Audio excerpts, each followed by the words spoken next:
Orange is the New Black, My Year in a Women's Prison, by Piper Kerman. Narrated by Cassandra Campbell. Copyright 2010 by Piper Kerman. This unabridged audiobook is recorded by arrangement with Spiegel and Grau, an imprint of the Random House Publishing Group, a division of Random House Incorporated, and was produced in the year 2012 by Tantor Media Incorporated, which holds the copyright thereto. Ring the bells that still can ring, forget your perfect offering. There is a crack in everything. That's how the light gets in. From Anthem, by Leonard Cohen. Author's note. This book is a memoir and is drawn from my own experience. All of the names, and in some cases distinguishing characteristics, of the people who lived and worked inside of the prisons where I was held have been changed to afford them their privacy. The exceptions are Sister Ardith Platy and Alice Gerard, who kindly granted me permission to use their real names. Chapter 1. Are You Gonna Go My Way? International baggage claim in the Brussels airport was large and airy, with multiple carousels circling endlessly. I scurried from one to another, desperately trying to find my black suitcase. Because it was stuffed with drug money, I was more concerned than one might normally be about lost luggage. I was 24 in 1993, and probably looked like just another anxious young professional woman.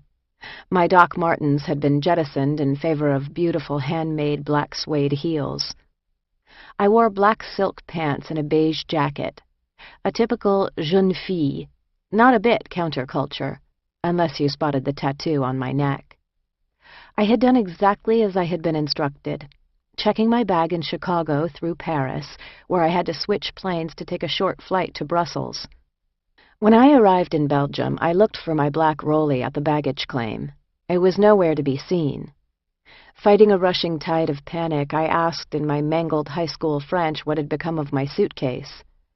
"Bags don't make it onto the right flight sometimes," said the big lug working in baggage handling. "Wait for the next shuttle from Paris. It's probably on that plane." Had my bag been detected? I knew that carrying more than $10,000 undeclared was illegal, let alone carrying it for a West African drug lord. Were the authorities closing in on me? Maybe I should try to get through customs and run, or perhaps the bag really was just delayed, and I would be abandoning a large sum of money that belonged to someone who could probably have me killed with a simple phone call. I decided that the latter choice was slightly more terrifying. So I waited. The next flight from Paris finally arrived. I sidled over to my new friend in baggage handling, who was sorting things out. It's hard to flirt when you're frightened. I spotted the suitcase. "Mon bag!" I exclaimed in ecstasy, seizing the Toomey. I thanked him effusively, waving with giddy affection as I sailed through one of the unmanned doors into the terminal, where I spotted my friend Billy waiting for me. I had inadvertently skipped customs. "I was worried. What happened?" Billy asked. "Get me into a cab," I hissed. I didn't breathe until we had pulled away from the airport and were halfway across Brussels. My graduation processional at Smith College the year before was on a perfect New England spring day. In the sun-dappled quad, bagpipes whined, and Texas Governor Ann Richards exhorted my classmates and me to get out there and show the world what kind of women we were. My family was proud and beaming as I took my degree. My freshly separated parents were on their best behavior. My stately Southern grandparents pleased to see their oldest grandchild wearing a mortar board and surrounded by wasps and ivy. My little brother bored out of his mind. My more organized and goal-oriented classmates set off for their graduate school programs or entry-level jobs at non-profits, or they moved back home, not uncommon during the depths of the first Bush recession. I, on the other hand, stayed on in Northampton, Massachusetts. I had majored in theater, much to the skepticism of my father and grandfather. I came from a family that prized education. We were a clan of doctors and lawyers and teachers, with the odd nurse, poet, or judge thrown into the mix. After 4 years of study, I still felt like a dilettante, underqualified and unmotivated for a life in the theater, but neither did I have an alternate plan for academic studies, a meaningful career, or the great default, law school. I wasn't lazy. I had always worked hard through my college jobs in restaurants, bars, and nightclubs, winning the affection of my bosses and co-workers via sweat, humor, and a willingness to work doubles. Those jobs and those people were more my speed than many of the people I had met at college. I was glad that I had chosen Smith, a college full of smart and dynamic women. But I was finished with what was required of me by birth and background. I had chafed within the safe confines of Smith, graduating by a narrow margin, and I longed to experience, experiment, investigate. It was time for me to live my own life. I was a well-educated young lady from Boston with a thirst for bohemian counterculture and no clear plan. But I had no idea what to do with all my pent-up longing for adventure, or how to make my eagerness to take risks productive. No scientific or analytical bent was evident in my thinking. What I valued was artistry and effort and emotion. I got an apartment with a fellow theater grad and her nutty artist girlfriend, and a job waiting tables at a microbrewery. I bonded with fellow waitrons, bartenders, and musicians, all equally nubile and constantly clad in black. We worked, we threw parties, we went skinny dipping or sledding, we fucked, sometimes we fell in love. We got tattoos. I enjoyed everything Northampton and the surrounding Pioneer Valley had to offer. I ran for miles and miles on country lanes, learned how to carry a dozen pints of beer up steep stairs, indulged in numerous romantic peccadillos with appetizing girls and boys, and journeyed to Provincetown for midweek beach excursions on my days off throughout the summer and fall. When winter set in, I began to grow uneasy. My friends from school told me about their jobs and their lives in New York, Washington, and San Francisco, and I wondered what the hell I was doing. I knew I wasn't going back to Boston. I loved my family, but the fallout of my parents' divorce was something I wanted to avoid completely. In retrospect, a Euro-rail ticket or volunteering in Bangladesh would have been brilliant choices, but I stayed stuck in the valley. Among our loose social circle was a clique of impossibly stylish and cool lesbians in their mid-30s. These worldly and sophisticated older women made me feel uncharacteristically shy, but when several of them moved in next door to my apartment, we became friends. Among them was a raspy-voiced Midwesterner named Nora Jansen, who had a mop of curly sandy brown hair. Nora was short and looked a bit like a French bulldog, or maybe a white Eartha Kitt. Everything about her was droll. Her drawling, wisecracking, husky voice, the way she cocked her head to look at you with bright brown eyes from under her mop, even the way she held her ever-present cigarette, wrist flexed and ready for gesture. She had a playful, watchful way of drawing a person out, and when she paid you attention, it felt as if she were about to let you in on a private joke. Nora was the only one of that group of older women who paid any attention to me. It wasn't exactly love at first sight, but in Northampton, to a 22-year-old looking for adventure, she was a figure of intrigue. And then, in the fall of 1992, she was gone. She reappeared after Christmas.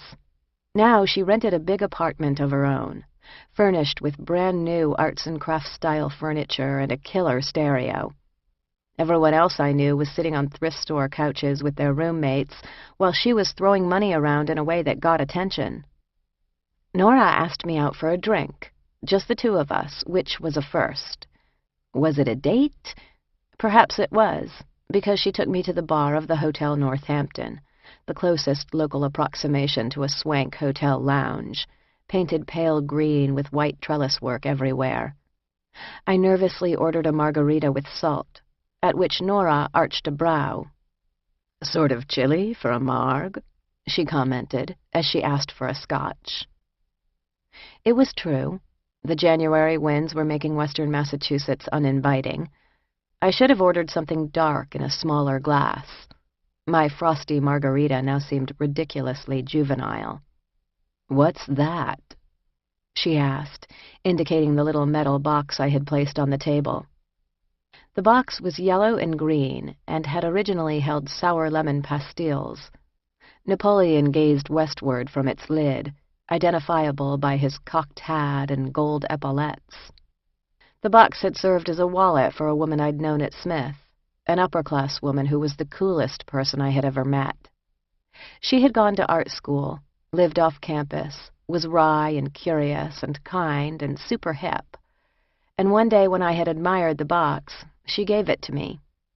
It was the perfect size for a pack of cigarettes, a license, and a 20. When I tried to pull money out of my treasured tin wallet to pay for the round, Nora waved it away. Where had she been for so many months? I asked, and Nora gave me an appraising once-over. She calmly explained to me that she had been brought into a drug-smuggling enterprise by a friend of her sister, who was connected, and that she had gone to Europe and been formally trained in the ways of the underworld by an American art dealer who was also connected. She had smuggled drugs into this country and been paid handsomely for her work. I was completely floored. Why was Nora telling me this? What if I went to the police? I ordered another drink, half certain that Nora was making the entire thing up, and that this was the most harebrained seduction attempt ever. I had met Nora's younger sister once before, when she came to visit. She went by the name of Hester and was into the occult, and would leave a trail of charms and feathered trinkets made of chicken bones. I thought she was just a Wiccan heterosexual version of her sister, but apparently she was the lover of a West African drug kingpin. Nora described how she had traveled with Hester to Benin to meet the kingpin, who went by the name of Alaji and bore a striking resemblance to MC Hammer. She had stayed as a guest at his compound, witnessed and been subject to witch doctor ministrations, and was now considered his sister-in-law. It all sounded dark, awful, scary, wild, and exciting beyond belief. I couldn't believe that she, the keeper of so many terrifying and tantalizing secrets, was taking me into her confidence. It was as if by revealing her secrets to me, Nora had bound me to her, and a secretive courtship began. No one would call Nora a classic beauty, but she had wit and charm in excess, and was a master at the art of seeming effortlessness. And, as has always been true, I respond to people who come after me with clear determination. In her seduction of me, she was both persistent and patient. Over the months that followed, we grew much closer, and I learned that a number of local guys I knew were secretly working for her, which proved reassuring to me. I was entranced by the illicit adventure Nora represented. When she was in Europe or Southeast Asia for a long period of time, I all but moved into her house, caring for her beloved black cats, Edith and Dum-Dum. She would call at odd hours of the night from the other side of the globe to see how the kitties were, and the phone line would click and hiss with the distance. I kept all this quiet, even as I was dodging questions from my already curious friends. Since business was conducted out of town, the reality of the drugs felt like a complete abstraction to me. I didn't know anyone who used heroin, and the suffering of addiction was not something I thought about. One day in the spring, Nora returned home with a brand-new white Miata convertible and a suitcase full of money. She dumped the cash on the bed and rolled around in it, naked and giggling. It was her biggest payout yet. Soon I was zipping around in that Miata, with Lenny Kravitz on the tape deck demanding to know, "Are you going to go my way?" Despite, or perhaps because of the bizarre romantic situation with Nora, I knew I needed to get out of Northampton and do something.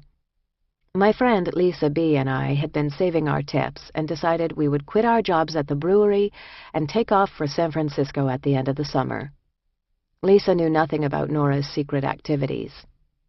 When I told Nora, she replied that she would love to have an apartment in San Francisco and suggested that we fly out there and house hunt. I was shocked that she felt so strongly about me.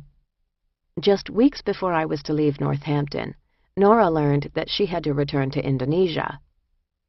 "Why don't you come with me? Keep me company," she suggested. "You don't have to do anything. Just hang out." I had never been out of the United States. Although I was supposed to begin my new life in California, the prospect was irresistible. I wanted an adventure, and Nora had one on offer. Nothing bad had ever happened to the guys from Northampton who had gone with her to exotic places as errand boys. In fact, they returned with high-flying stories that only a select group could even hear. I rationalized that there was no harm in keeping Nora company. She gave me money to purchase a ticket from San Francisco to Paris, and said there would be a ticket to Bali waiting for me at the Garuda air counter at Charles de Gaulle. It was that simple. Nora's cover for her illegal activities was that she and her partner in crime, a goateed guy named Jack, were starting an art and literary magazine. Questionable, but it lent itself to vagueness. When I explained to my friends and family that I was moving to San Francisco and would be working and traveling for the magazine, they were uniformly surprised and suspicious of my new job. But I rebuffed their questions, adopting the air of a woman of mystery. As I drove out of Northampton, headed west with my buddy Lisa, I felt as if I were finally embarking on my life. I felt ready for anything. Lisa and I drove nonstop from Massachusetts to the Montana border, taking turns sleeping and driving. In the middle of the night, we pulled into a rest stop to sleep, where we awoke to see the incredible golden eastern Montana dawn. I could not remember ever being so happy. After lingering in Big Sky country, we sped through Wyoming and Nevada until finally we sailed over the Bay Bridge into San Francisco. I had a plane to catch. What would I need for my journey to Indonesia? I had no idea. I packed one small L.L. Bean duffel bag with a pair of black silk pants, a tank dress, blue jean cutoffs, 3 T-shirts, a red silk shirt, a black mini-skirt, my running gear, and a pair of black cowboy boots. I was so excited I forgot to pack a bathing suit. Upon arrival in Paris, I went straight to the Garuda counter to claim my ticket to Bali. They had never heard of me. Freaked out, I sat down at an airport restaurant, ordered a coffee, and tried to decide what to do. The days of cell phones and email were still in the future, and I had no idea how to reach Nora. I assumed something must have gotten lost in translation. Finally, I got up and went to the newsstand, bought a Paris guidebook, and picked out a cheap hotel that was centrally located in the 6th arrondissement. My one credit card had a very low limit. From my little room, I could see the rooftops of Paris. I called Jack, Nora's old friend and now business partner in the States.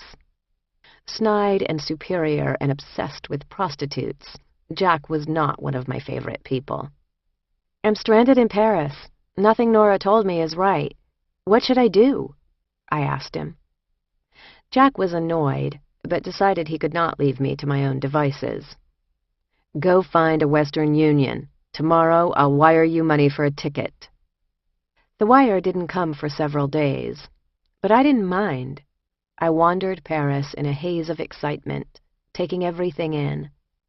Alongside most French women, I looked like a teenager, so to counter this, I bought a pair of spidery and beautiful black crochet stockings to go with my Doc Martens and miniskirt. I didn't care if I ever left Paris. I was in heaven, all alone. When I got off the smoky 13-hour flight from Paris to Bali, I was surprised to find my former brewery co-worker Billy waiting for me, towering above the Indonesians with a big grin on his freckled face. Billy could have passed for my brother, strawberry blonde with bright blue eyes. "Nora's waiting at the resort. You're going to love it here," he said. Reunited with Nora in our luxurious room, I felt shy with her in this unfamiliar setting, but she acted as if this were all perfectly normal. Bali was a bacchanalia. Days and nights of sunbathing, drinking, and dancing until all hours with Nora's crew of gay boys, any pretty locals who wanted to help us spend money, and young Euros and Aussies we met in the clubs at Kuta Beach. I went to the street market to buy a bikini and sarong, bartered for carved masks and silver jewelry, and walked the back roads of Nusa Dua, talking to the friendly locals. Expeditions to temples, parasailing, and scuba diving offered other diversions, and the Balinese scuba instructors loved the long-finned, jeweled, and elegant bluefish that had been tattooed on my neck back in New England, and eagerly showed me their own tattoos. But the festivities were punctuated by tense phone calls between Nora and Alaji, or Nora and Jack. The way their business worked was simple. From West Africa, Alaji would make it known to select people in the States that he had contracts for units of drugs, usually custom-built suitcases with heroin sewn into the linings available. They could turn up at any number of places in the world. People like Nora and Jack, essentially subcontractors, would arrange to transport the suitcases into the States, where they were handed off to an anonymous pickup. It was up to them to figure out how to manage the transport, recruiting couriers, training them on how to get through customs undetected, paying for their vacations and their fees. Nora and Jack were not the only people with whom Alaji worked. In fact, Nora was now competing with Jonathan Bibby, the art dealer who had originally trained her for Alaji's business. The tension I observed in Nora derived from how many contracts were available, whether she and Jack could fulfill them, and whether the units of drugs would actually arrive as scheduled, all factors that seemed to change at a moment's notice. The job required lots of flexibility and lots of cash. When cash ran low, I would be sent off to retrieve money wires from Alaji at various banks, a crime itself, although I did not realize it. Then I was sent on one such errand in Jakarta. One of the intended drug couriers asked to come along for the ride. He was a young gay guy from Chicago who was heavily into goth but cleaned up well and looked the part of the perfect prepster. He was bored by the plush hotel. During the long, hot ride across the sprawling city, we were transfixed by the gridlock, the cages of barking puppies for sale at roadside, and the human strata that the Southeast Asian metropolis offers. At a traffic light, a beggar lay in the street asking for alms. His skin was almost blackened by the sun, and he had no legs. I started to roll down my window to give him some of the hundreds of thousands of rupiah that I had with me. My companion gasped and shrank back in his seat. "Don't!" he shouted. I looked at him, disgusted and perplexed. Our taxi driver took the money from me and handed it out his window to the beggar. We rode on in silence. We had tons of time to kill. We blew off steam in Bali beach clubs, Jakarta military pool halls, and nightclubs like Tanamur that were borderline brothels. Nora and I shopped, got facials, or journeyed to other parts of Indonesia. Just the two of us. Girl time. We didn't always get along. During a trip to Krakatoa, we hired a guide to lead us on a hike in the mountains, which were covered by dense, humid jungle growth. It was hot, sweaty going. We stopped to eat lunch by a beautiful river pool at the top of a towering waterfall. After a skinny dip, Nora dared me, Double Dog dared me to be precise, to jump off the falls, which were at least 35 feet high. "Have you seen people jump?" I asked our guide. "Oh, yes, miss," he said, smiling. "Have you ever jumped?" "Oh, no, miss," he said, still smiling. Still, a dare was a dare.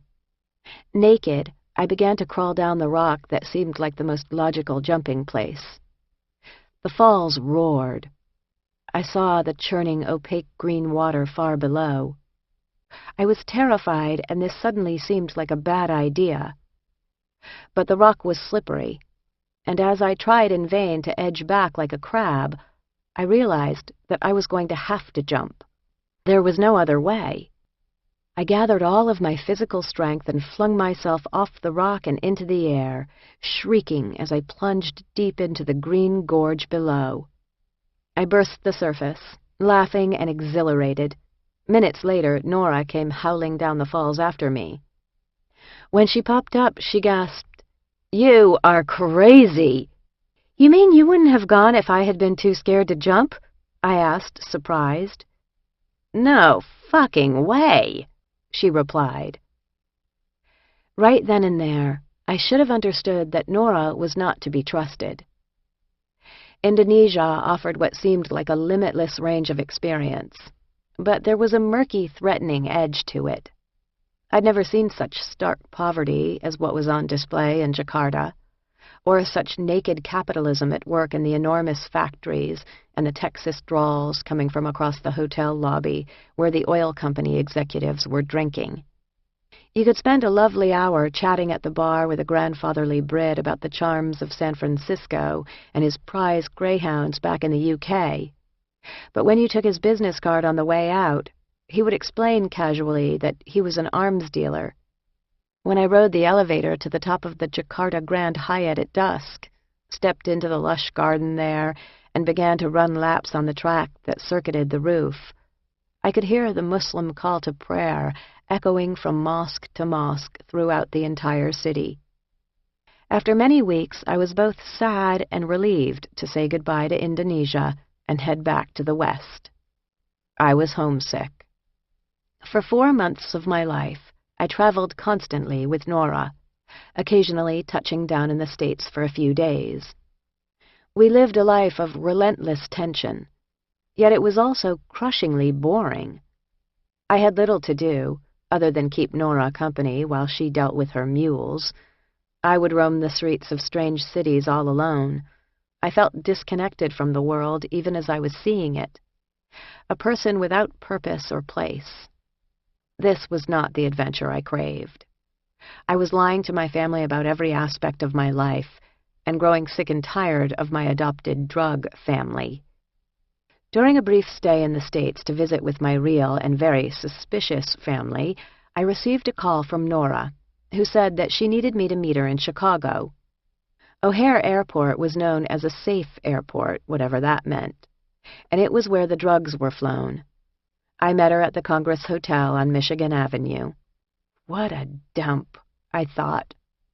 I was used to the Mandarin Oriental. Nora explained tersely that she needed me to fly out the next day, carrying cash to be dropped off in Brussels. She had to do this for a lodgie, and I had to do it for her. She never asked anything of me, but she was asking now. Deep down, I felt that I had signed up for this situation and could not say no. I was scared, and I agreed to do it. In Europe, things took a darker turn. Nora's business was getting harder for her to maintain, and she was taking reckless chances with couriers, and that was a very scary thing. Her partner Jack joined us in Belgium, and things went downhill rapidly. I thought he was greedy, lecherous, and dangerous, and I could see that Nora trusted him far more than she cared for me. I was scared and miserable, retreating into almost constant silence as we all moved from Belgium to Switzerland. I moped around Zurich alone, while Nora and Jack schemed. I saw the piano 3 times in a row, gratefully transported to another place and time as I cried throughout the movie. When Nora informed me in no uncertain terms that she wanted me to carry drugs, I knew that I was no longer valuable to her unless I could make her money. Obediently, I lost my passport and was issued a new one. She costumed me in glasses, pearls, and a pair of ugly loafers. With makeup, she tried in vain to cover up the fish tattooed on my neck. I was told to get a conservative haircut. Caught in a cold Saturday afternoon rainstorm trying to find a hairdresser who would transform my overgrown blonde tresses into something presentable, I staggered dripping into a tiny salon, the 5th I had tried. I had been met with an Arctic Swiss reception in the previous 4, but now a soft, familiar accent asked, "Y'all need some help?" I almost cried when I saw the fellow who was asking, a sweet young Southerner named Fenwick, who looked like Terence Trent D'Arby. He took my wet coat, sat me down in his chair, and gave me hot tea and a haircut. He was curious but gentle when I balked at explaining myself or my presence in his salon. He talked about New Orleans, music, and Zurich. "It's a great city, but we have a terrible heroin problem here. You see people just lying in the streets, out of it." I felt ashamed. I wanted to go home. I thanked Fenwick profusely as I left his salon, the only friend I had made in months. At any time, with one phone call, my family would have helped rescue me from this mess of my own making, yet I never placed that call. I thought I had to tough it out on my own. I alone had signed up for this misadventure, and I alone would navigate it to some conclusion, although I was now petrified that it might be a very dismal end. Nora and Alaji developed an elaborate and risky scheme to switch suitcases inside the Zurich airport, but mercifully, the drugs she wanted me to carry never showed up, and I narrowly avoided becoming a drug courier.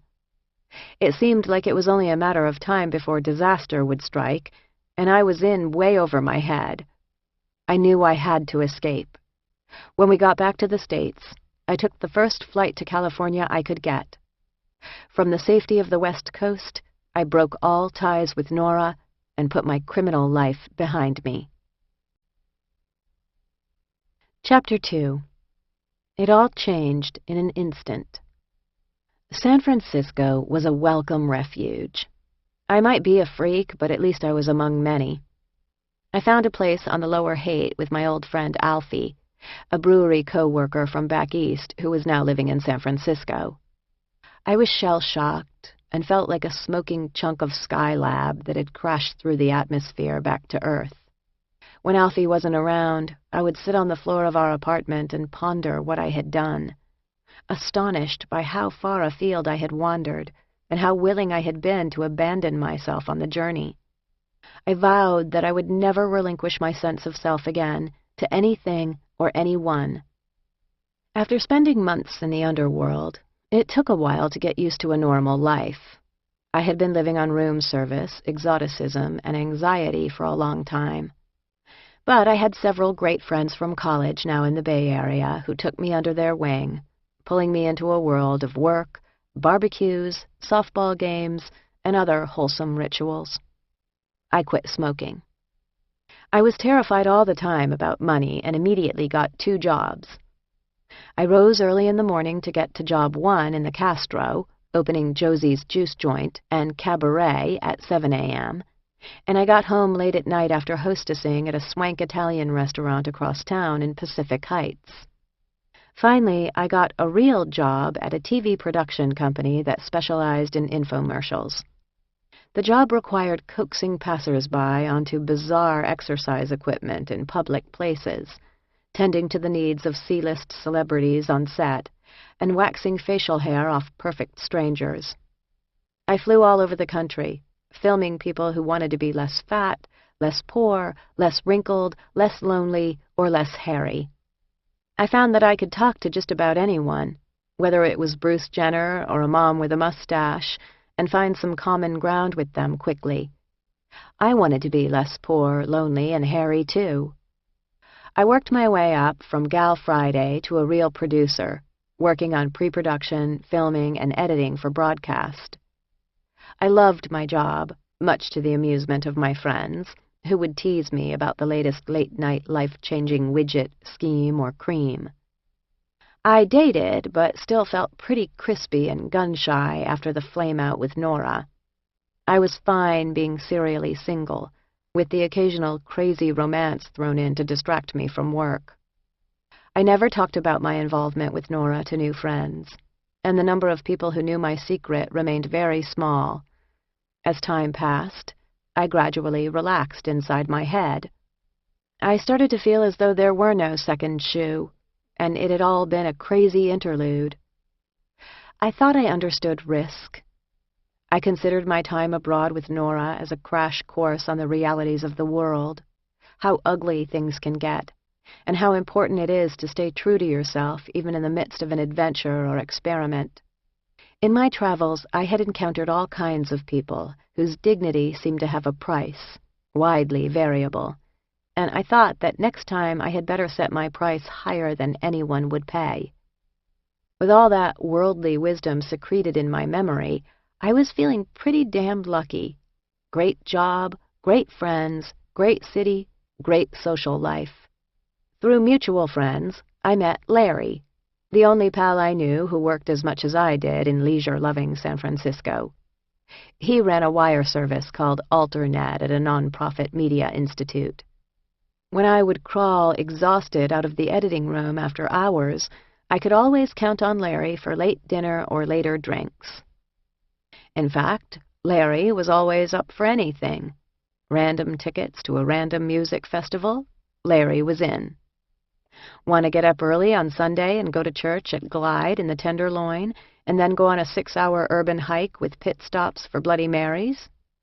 He was Jewish, but sure, he'd come to church and lip-sync the hymns.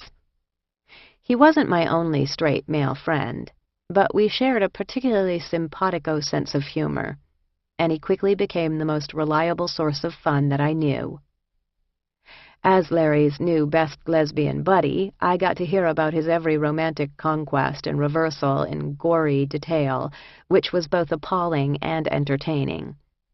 I spared him nothing in my evaluations of his progress. He returned the favor by treating me like a queen.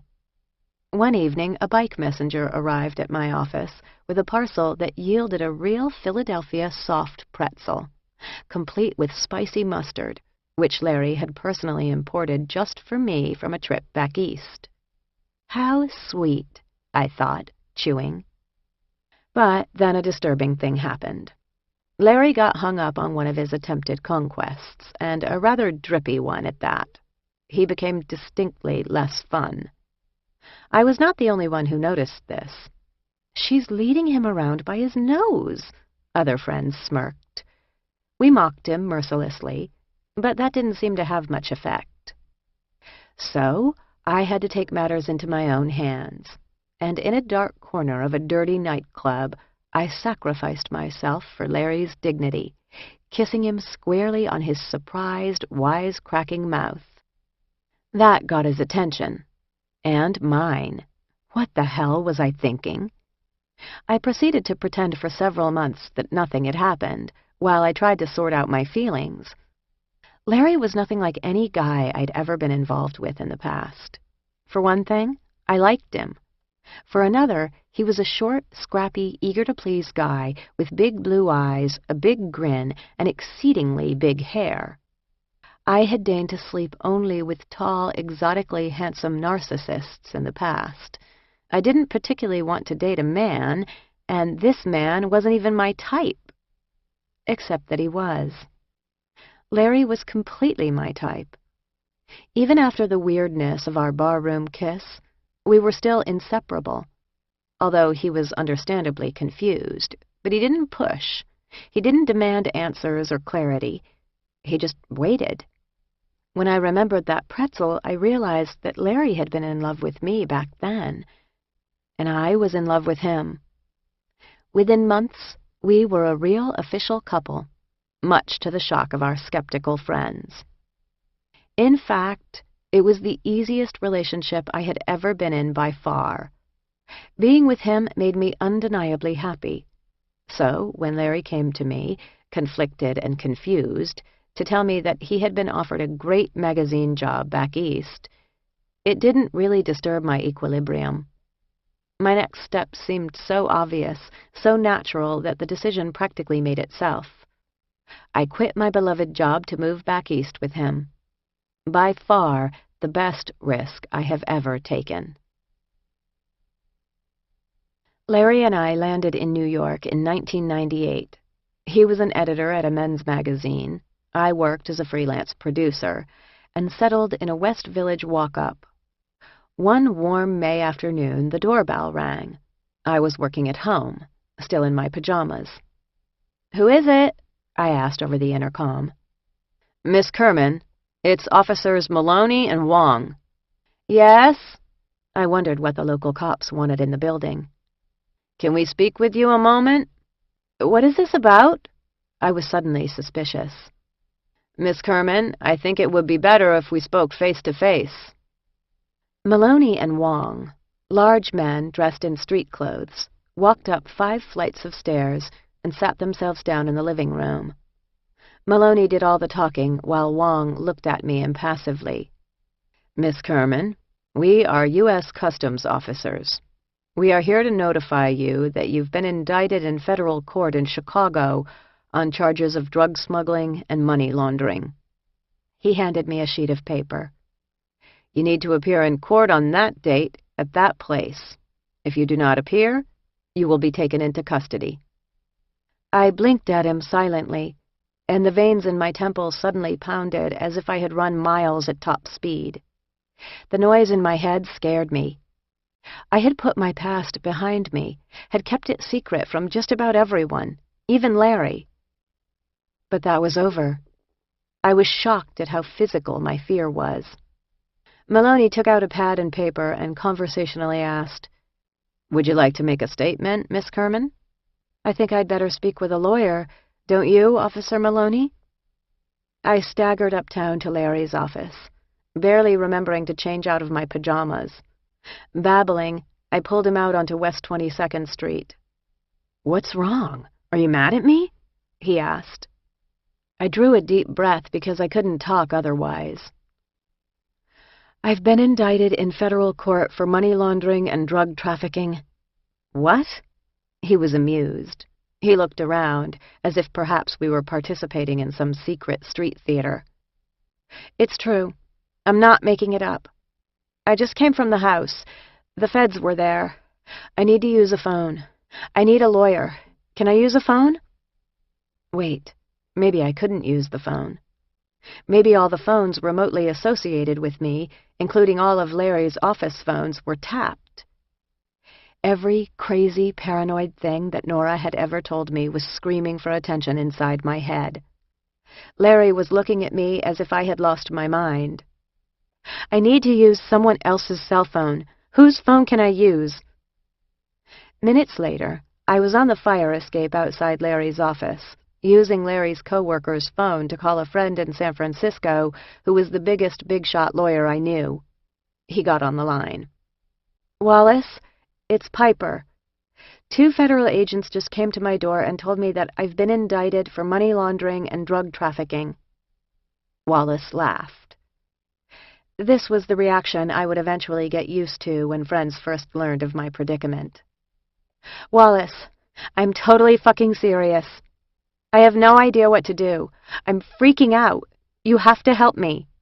"Where are you calling me from?" "The fire escape." "Go find a payphone."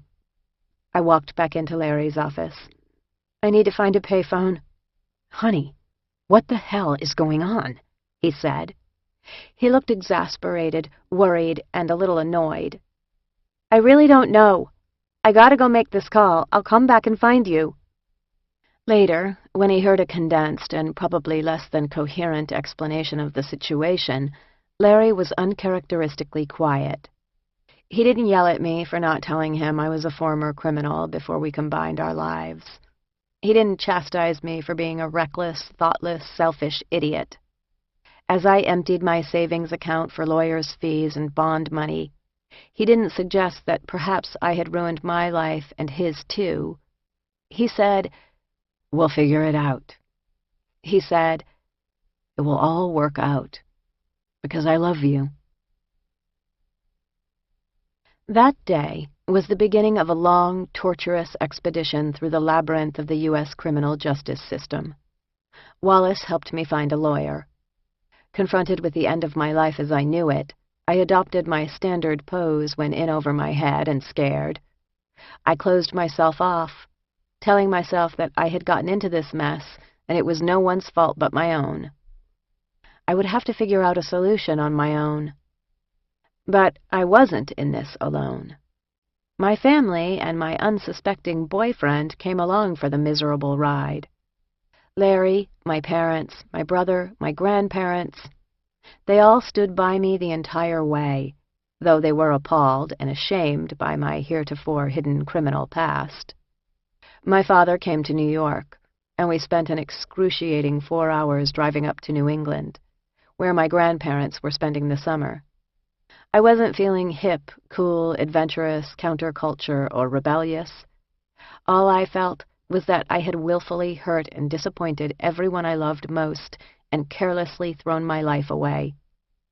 What I had done was beyond their comprehension, and I sat in my grandparents' living room rigid with shame at the emergency family meeting, while they questioned me for hours, trying to make some sort of sense of what was happening. "What on earth did you do with the money?" my grandmother asked me finally, mystified. "Well, Grandmother, I wasn't really in it for money," I answered lamely. "Oh, Piper, for heaven's sake!" she snapped. Not only was I a shame and a disappointment, I was an idiot, too. She didn't say I was an idiot. No one actually said I was a shame or a disappointment either. They didn't have to. I knew it. Incredibly, my mother, my father, and my grandparents, all my family, said they loved me. They were worried for me. They would help me. When I left, my grandmother hugged me hard, her tiny arms circling my rib cage. Although my family and the few friends I told took my situation seriously, they doubted that a nice blonde lady like me could ever end up in prison. But my lawyer quickly impressed upon me the severity of my situation. My indictment in federal court for criminal conspiracy had been triggered by the collapse of my ex-lover's drug smuggling operation. Nora, Jack, and 13 others, some of whom I knew and some I did not, including African drug lord Alaji, shared my indictment. Nora and Jack were both in custody, and someone was pointing fingers and naming names. No matter how badly things had ended between us, I never dreamed that Nora would turn me in to try to save her own skin. But when my lawyer sent me the prosecutor's discovery materials, the evidence the government had gathered against me, it included a detailed statement from her that described me carrying cash to Europe. I was in a whole new world, one where conspiracy charges and mandatory minimum sentencing would determine my fate. I learned that a conspiracy charge, rather than identifying individual lawless acts, accuses a group of people of plotting to commit a crime. Conspiracy charges are often brought against a person just on the strength of testimony from a co-conspirator, or, even worse, a confidential informant, someone who has agreed to rat out others in exchange for immunity. Conspiracy charges are beloved by prosecutors because they make it much easier to obtain indictments from grand juries and are a great lever for getting people to plead guilty. Once one person on a conspiracy indictment rolls over, it's pretty easy to convince their co-defendants that they won't stand a chance in open trial. Under a conspiracy charge, I would be sentenced based on the total amount of drugs involved in the operation, not on my small role in it. In the United States, mandatory minimum sentencing was a critical part of the late 20th century war on drugs. Guidelines established by Congress in the 1980s required federal judges to impose set sentences for drug crimes, regardless of the specific circumstances of a case, and without discretion to evaluate the person being sentenced. The federal laws have been widely duplicated by state legislatures. The length of the sentences completely freaked me out. 10, 12, 20 years. Mandatory minimum sentences for drug offenses are the primary reason that the U.S. prison population has ballooned since the 1980s to over 2.5 million people, a nearly 300% increase. We now lock up 1 out of every 100 adults, far more than any other country in the world. Gently but firmly, my lawyer explained to me that if I wished to go on trial and fight the conspiracy charge, I would be one of the best defendants he had ever worked with, sympathetic and with a story to tell. But if I lost, I risked the maximum sentence, probably over a decade in prison. If I pleaded guilty, make no mistake, I was going to prison, but for a much shorter time. I chose the latter. There were some agonizing conversations with Larry and with my still reeling family, but it was my decision to make. My lawyer negotiated hard and smartly on my behalf, and ultimately the U.S. Attorney's Office allowed me to plead guilty to money laundering rather than conspiracy, for which they would require a minimum sentence of 30 months in federal prison. On Halloween Day, 1998, Larry and I traveled to Chicago in costume as teenagers. Maybe my misery was masked by the disguise.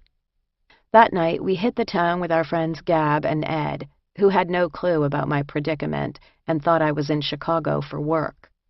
The next morning, I was standing tall, if pale, in my best suit as we went to the federal building where the court was located. With Larry looking on, I choked out 3 words that sealed my fate. Guilty, Your Honor. Shortly after I pleaded guilty, something surprising happened. Alaji, the West African drug kingpin, was arrested in London on a U.S. warrant. Suddenly, my date with prison was postponed, indefinitely, while the United States tried to extradite him to stand trial. They wanted me in street clothes, not an orange jumpsuit, to testify against him. There was no end in sight. I spent almost 6 years under supervision by the feds, reporting monthly to my pretrial supervisor, an earnest young woman with an exuberantly curly mullet, and an office in the federal court building down on Pearl Street in Manhattan. Once a month, I would go through building security, ride the elevator up to pretrial services, and sign in, waiting in a dingy room decorated with inspirational and cautionary posters that reminded me about perseverance and to use condoms. I was often alone in the waiting room. Sometimes I was joined by young black or Latino men, who either sized me up silently or stared straight ahead. The occasional thick-necked older white guy with lots of gold jewelry would appear, and he would look at me with frank surprise.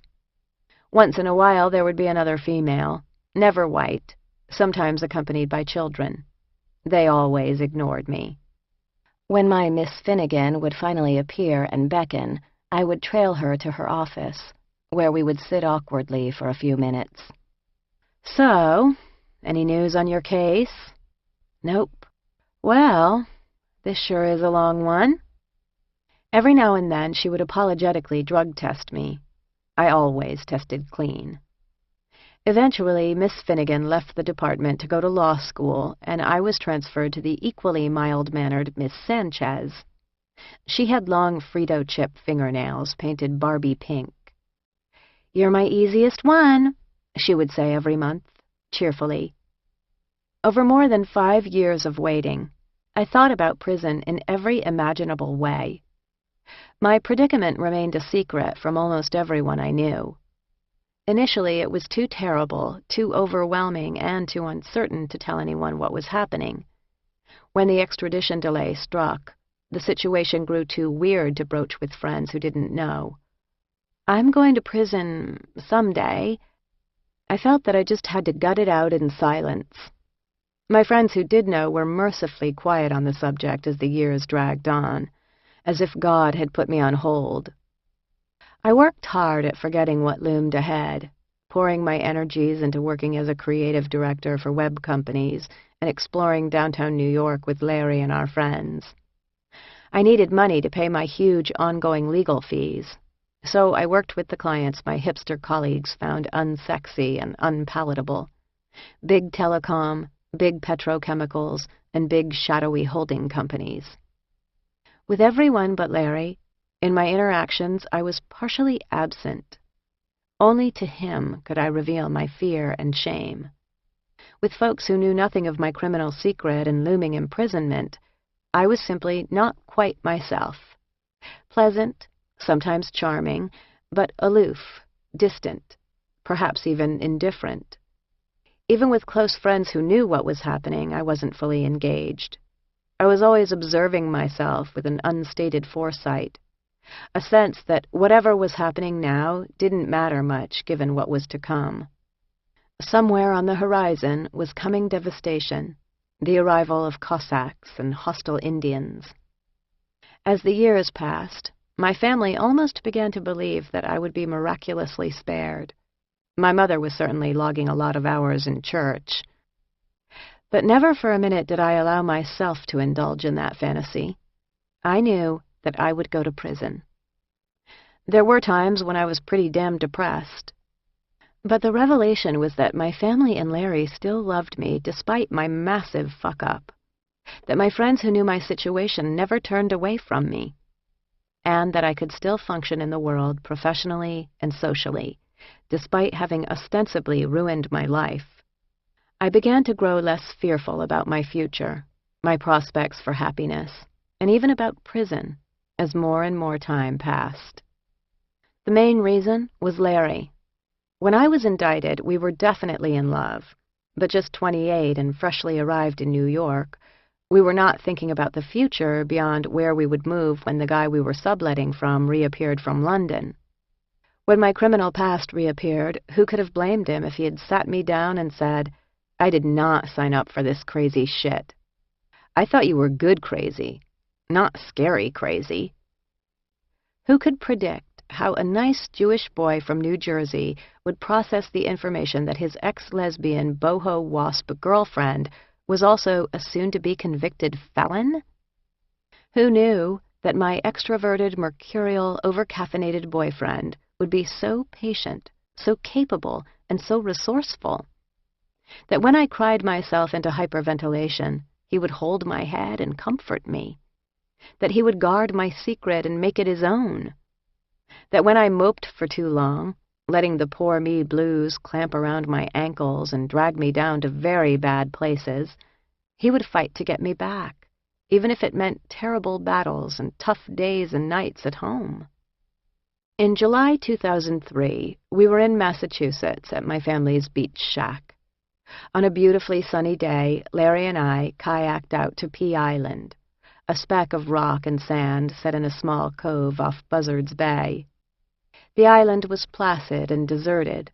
We swam and then sat on a rock looking back at the cove.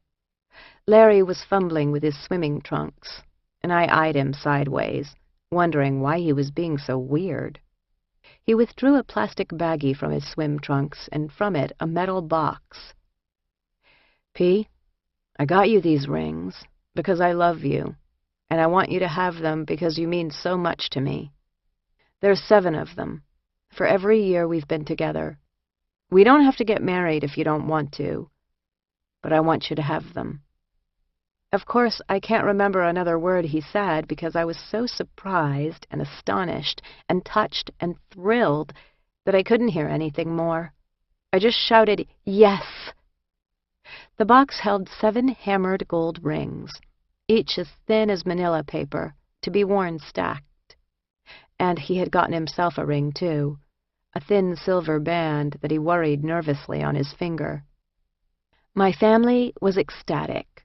Larry's parents were, too, but despite the length of my relationship with their son, there was a lot they didn't know about their future daughter-in-law. They had always been kind and welcoming to me, but I was terrified of what their reaction would be to my nasty secret. Carol and Lou were different from my former hippie parents. They were 1950s high school sweethearts who predated the counterculture. They still lived in the bucolic county where they grew up, and they went to football games and bar association dinners. I didn't think they were going to understand my adolescent fascination with the underbelly of society, my involvement in international drug trafficking, or my impending incarceration. By now, more than 5 years had passed since I had been indicted. Larry thought it was important to tell his parents what was happening. We decided to practice on some other people, a tactic Larry described as tell the truth and run. Reactions were pretty consistent. Our friends would laugh uproariously, then have to be persuaded of the truth, then be horrified and worried for me. Despite our friend's responses, I was deeply frightened that my luck would run out with my future in-laws. Larry called his parents and told them there was something important we needed to discuss with them in person. We drove down on an August evening, arrived late, and ate a classic summer dinner: steak, corn on the cob, big juicy Jersey tomatoes, delicious peach cobbler. Larry and I sat opposite each other at their kitchen table. Carol and Lou looked far more than nervous, but not quite terrified. I think they assumed it was about me and not about Larry. Finally, Larry said, "Bad news, but it's not cancer." The story spilled out of me, with interruptions from Larry. Not entirely coherent, but at least it was out, like a splinter. Carol was sitting next to me, and she took my hand, squeezed it hard, and said, "You were young." Lou tried to organize this radical new information in his head by switching into lawyer mode, asking about my indictment, my lawyer, the court in question, and what he could do to help. And was I a heroin addict? The beautiful irony of Larry's family was that when something minor was amiss, it was as if the Titanic were going down. But when a real disaster struck, they were the people you wanted in your life raft. I had expected an explosion of recrimination and rejection, and instead got a big hug. Ultimately, Britain declined to extradite the kingpin Alaji to America, and instead set him free.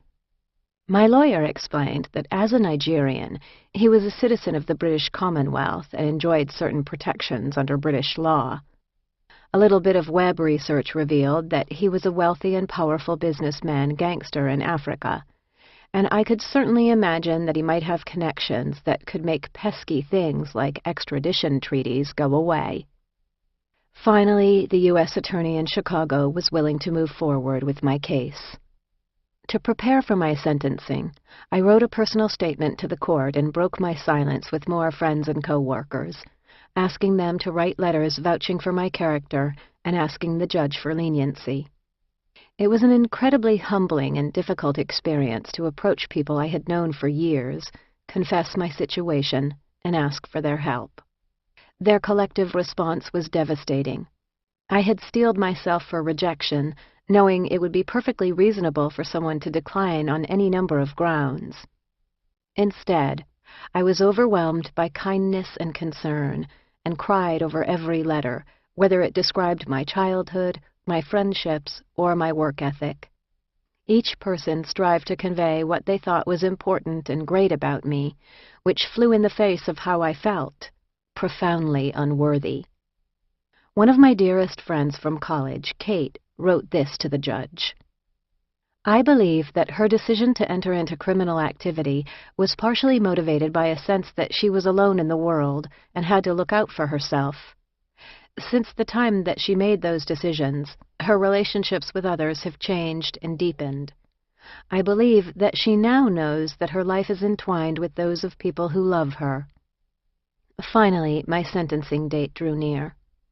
While the cliché, "what doesn't kill you makes you stronger," had been echoing in my brain over the almost 6 years of waiting, I had to consider the truth it offers, like most hoary, often repeated ideas. I had dealt myself the cards of deceit, exposure, shame, near bankruptcy, and self-imposed isolation. It was a pretty crappy hand to try to play. And yet, somehow, I was not alone at this stage of the game. My family, my friends, my co-workers, these good people had all refused to abandon me despite my rotten, wild, reckless behavior all those years ago, and my I-am-an-island fortress method of dealing with my problems. Maybe, because all these good people loved me enough to help me, I wasn't quite as bad as I felt.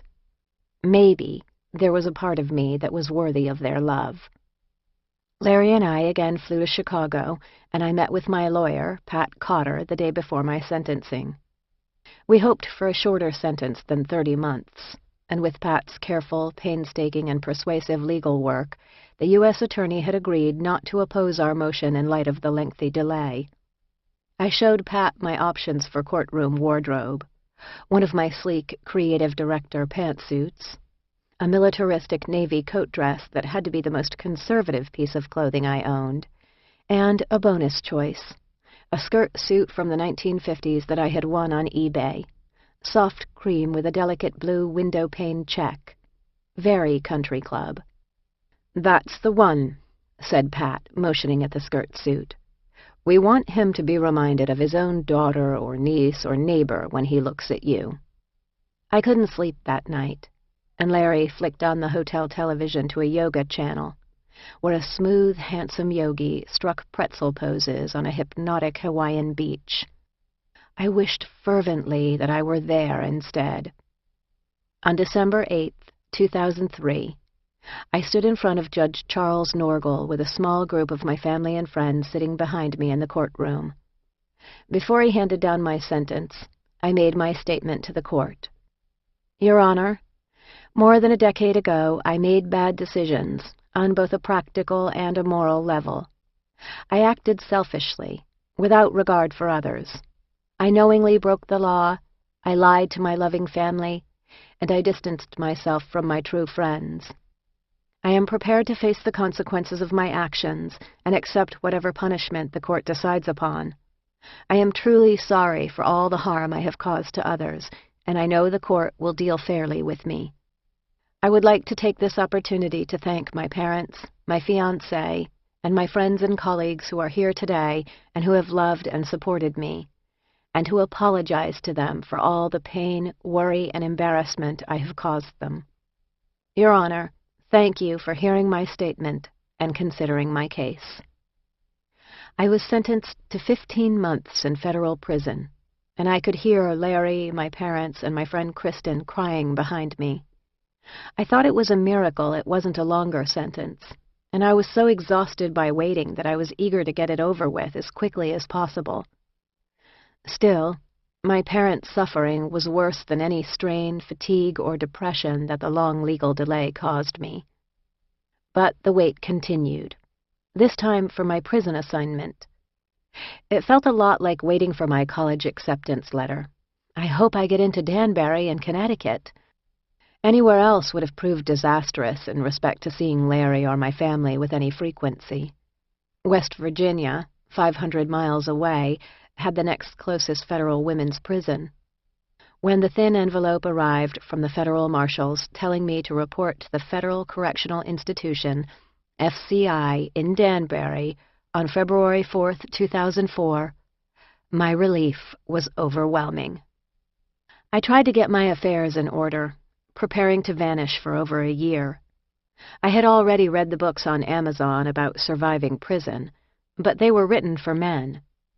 I paid a visit to my grandparents, nervously fighting off the fear that I might not see them again.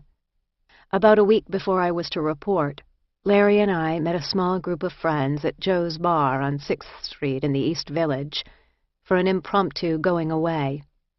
These were our good friends from the city, who had known my secret and done whatever they could to help. We had a good time, shot pool, told stories, drank tequila. The night went on. I wasn't slowing down.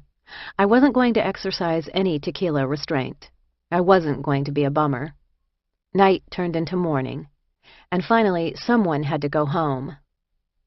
And as I hugged them as hard and relentlessly as only a girl drunk on tequila can, it sank in on me that this was really goodbye.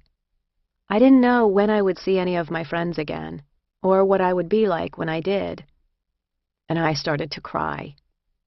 I never wept in front of anyone but Larry, but now I cried, and then my friends started to cry.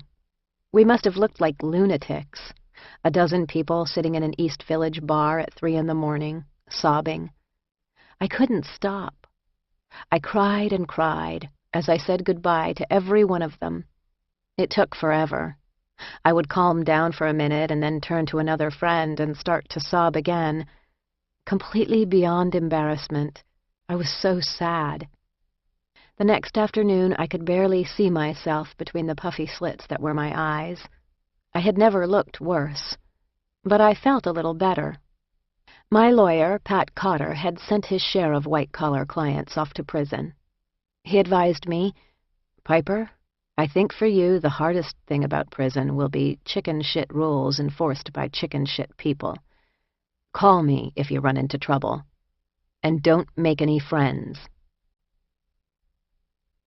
Chapter 3. Number 11187-424. On February 4th, 2004, more than a decade after I had committed my crime, Larry drove me to the women's prison in Danbury, Connecticut. We had spent the previous night at home. Larry had cooked me an elaborate dinner, and then we curled up in a ball on our bed, crying. Now we were heading much too quickly through a drab February morning toward the unknown. As we made a right onto the federal reservation and up a hill to the parking lot, a hulking building with a vicious-looking triple-layer razor-wire fence loomed up. If that was minimum security, I was fucked. Larry pulled into one of the parking areas. We looked at each other, saucer-eyed. Almost immediately, a white pickup with police lights on its roof pulled in after us. I rolled down my window. "There's no visiting today," the officer told me. I stuck my chin out, defiance covering my fear. "I'm here to surrender." "Oh, all right then." He pulled out and drove away. Had he looked surprised? I wasn't sure. In the car, I stripped off all my jewelry, the 7 gold rings, the diamond earrings Larry had given me for Christmas, the sapphire ring from my grandmother, the 1950s man's watch that was always around my wrist, all the earrings from all the extra holes that had so vexed my grandfather. I had on jeans, sneakers, and a long-sleeved t-shirt. With false bravado, I said, "Let's do this." We walked into the lobby. A placid woman in uniform was sitting behind the raised desk. There were chairs, some lockers, a payphone, and a soda machine. It was spotless. "I'm here to surrender," I announced. "Hold on."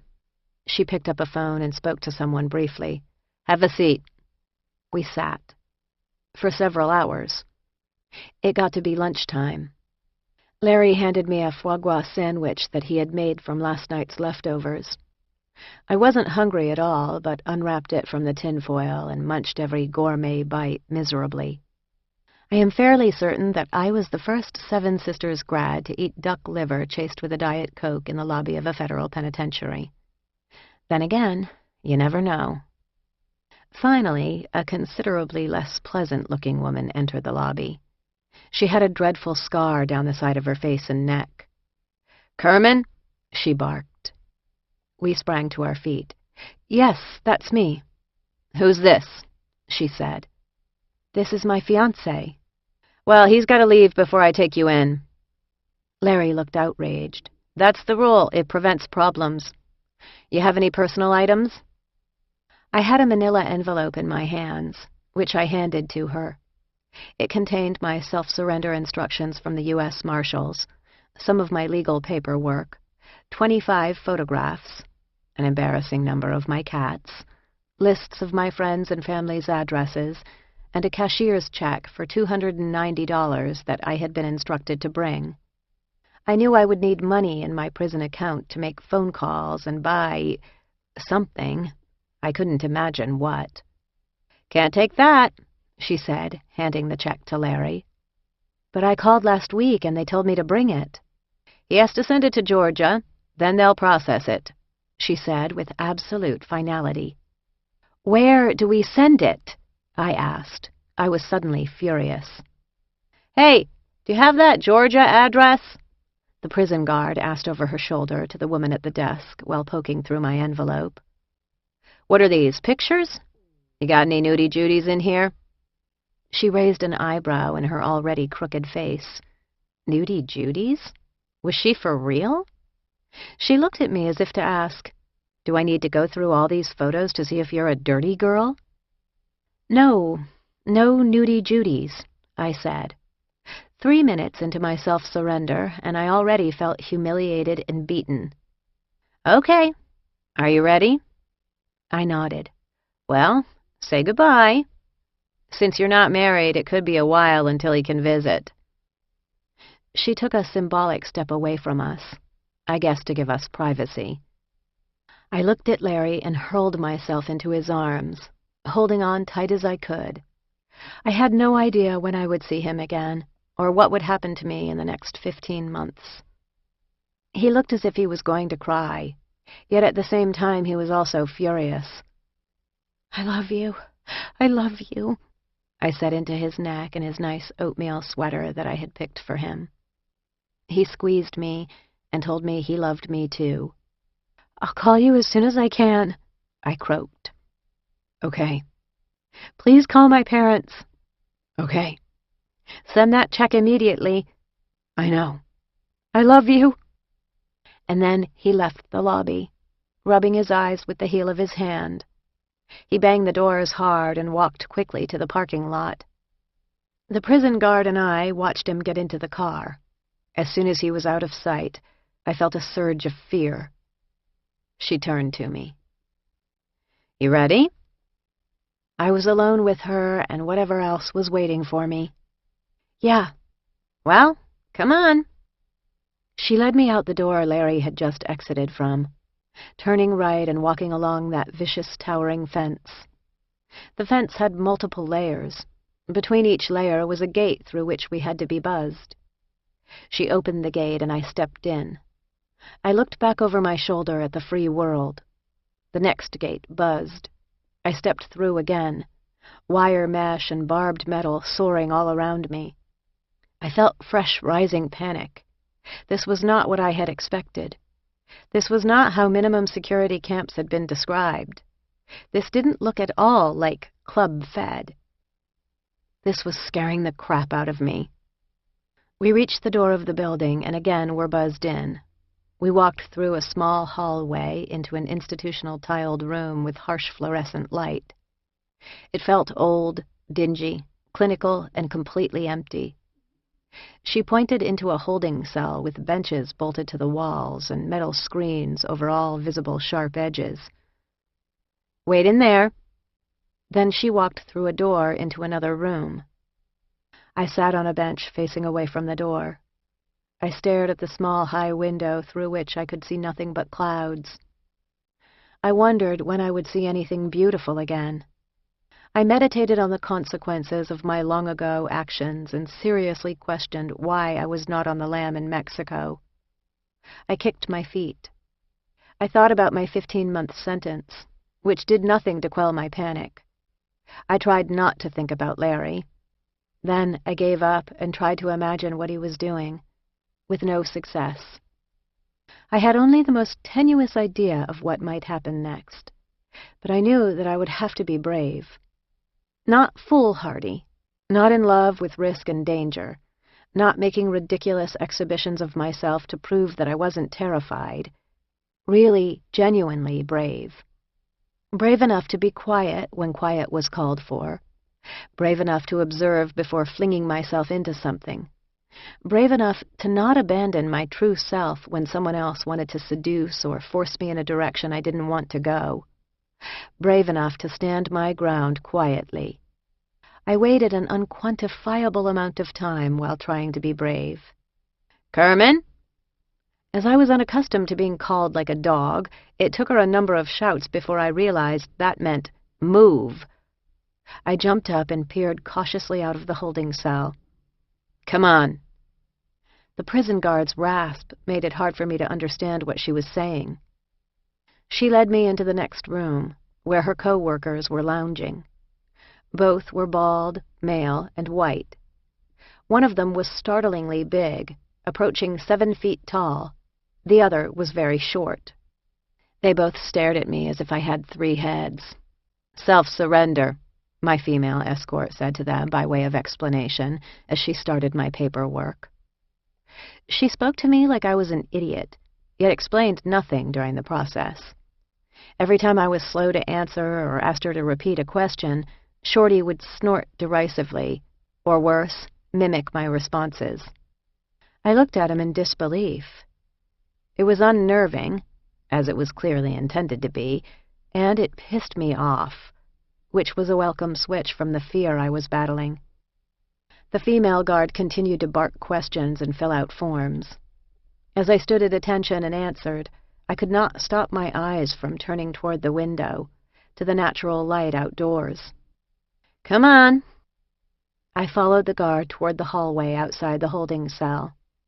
She pawed through a shelf filled with clothing, then handed me a pair of granny panties, a cheap nylon bullet bra, a pair of elastic waist khaki pants, a khaki top, like hospital scrubs, and tube socks. "What size shoe are you?"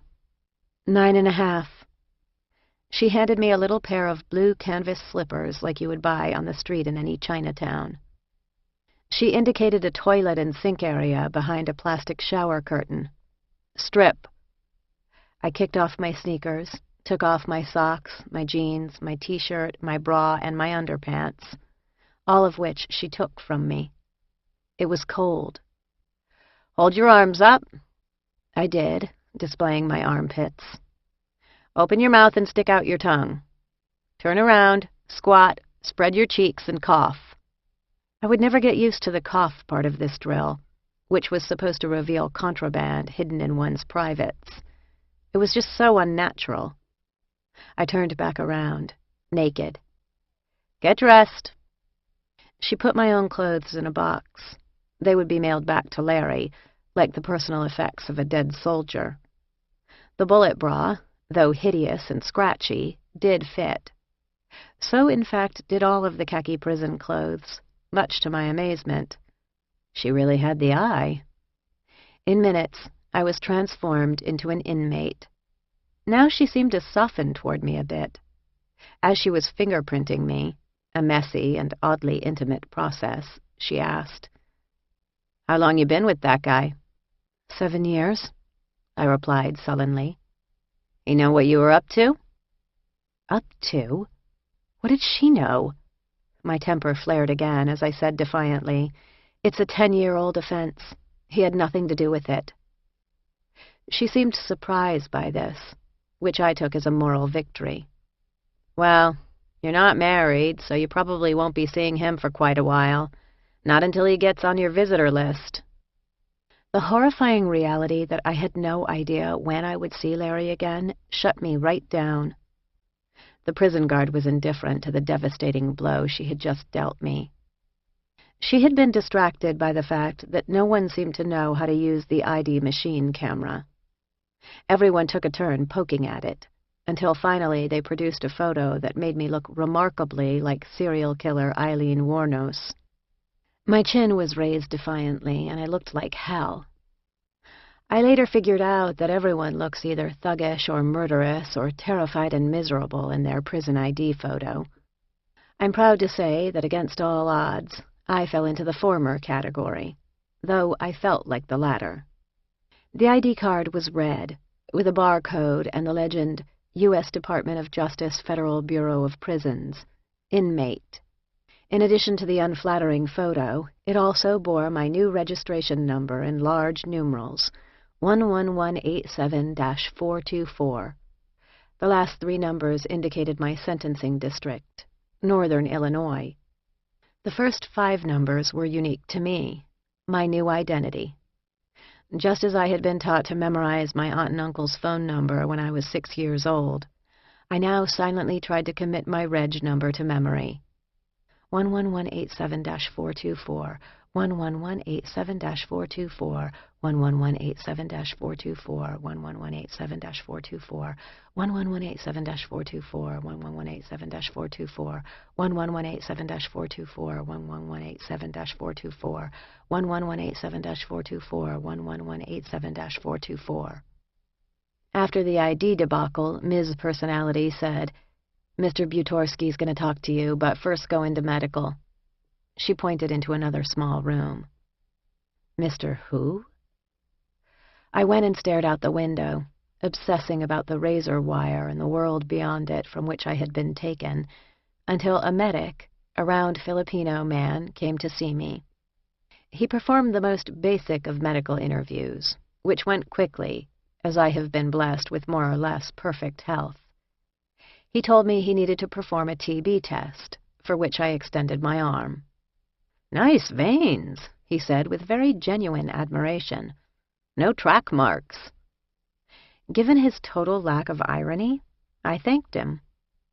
Mr. Butorsky was a compact, mustachioed 50-ish man with watery, blinky blue eyes and, unlike the prison staff I had met so far, of discernible intelligence. He was leaning back in a chair, with paperwork spread out in front of him. It was my PSI, the pre-sentencing investigation that the feds do on people like me.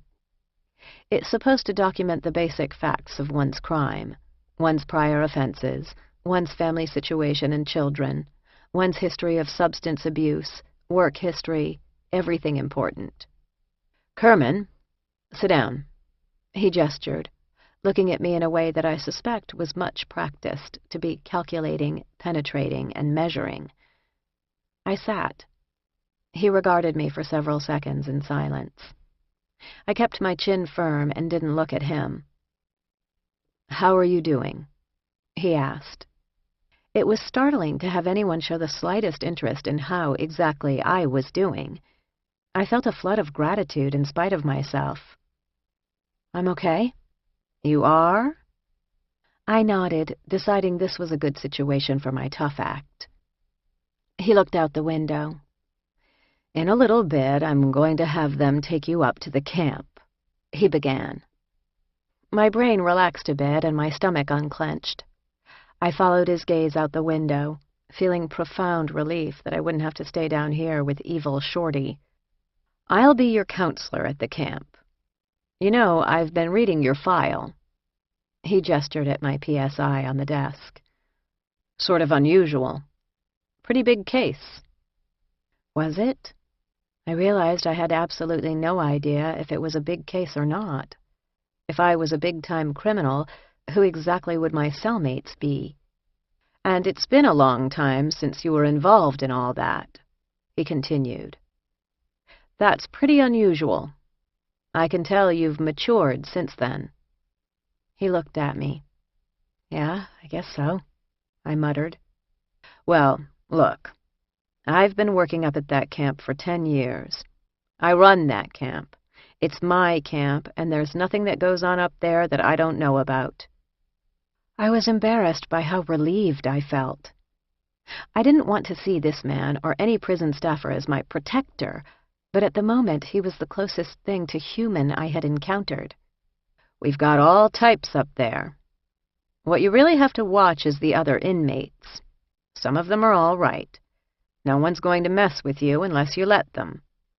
Now, women, they don't fight much. They talk, they gossip, they spread rumors, so they may talk about you. Some of these girls are going to think you think you're better than them. They're going to say, 'Oh, she's got money.'" I felt uncomfortable. Was that how I came across? Was I going to be pegged as a snotty rich bitch? "And there's lesbians up there. They're there, but they're not going to bother you. Some are going to try and be your friend, whatever. Just stay away from them. I want you to understand, you do not have to have lesbian sex. I'm old-fashioned. I don't approve of any of that mess." I tried very hard not to smirk. Guess he didn't read my file that closely. "Mr. Butorsky?" "Yes?" "I'm wondering when my fiancé and my mother can come to visit me?" I could not control the querulous tone in my voice. "They're both in your PSI, right?" My PSI detailed all the members of my immediate family, including Larry, who had been interviewed by the probation department. "Yes, they're all in there. And my father, too." "Anyone who's in your PSI is cleared to visit. They can come this weekend. I'll make sure the list is in the visiting room." He stood up. "You just keep to yourself. You're going to be fine." He gathered up my paperwork and left. I went out to retrieve my new creature comforts from the prison guard. 2 sheets, a pillowcase, 2 cotton blankets, a couple of cheap white towels, and a face cloth. These items were crammed into a mesh laundry bag. Add to that an ugly brown stadium coat with a broken zipper and a sandwich bag that contained a stubby mini toothbrush, tiny packets of toothpaste and shampoo, and a rectangle of motel soap. Heading out through the multiple gates of the monster fence, I felt elated that I would not be behind it. But now the mystery of the camp was rushing toward me, unstoppable. A white minivan waited. Its driver, a middle-aged woman in army-issue-looking street clothes and sunglasses, greeted me warmly. She wore makeup and little gold hoops in her ears, and she looked like she could be a nice Italian-American lady called Roe from New Jersey. The prison guards are getting friendlier, I thought as I climbed into the passenger seat. She closed the door and smiled encouragingly at me. She was chipper.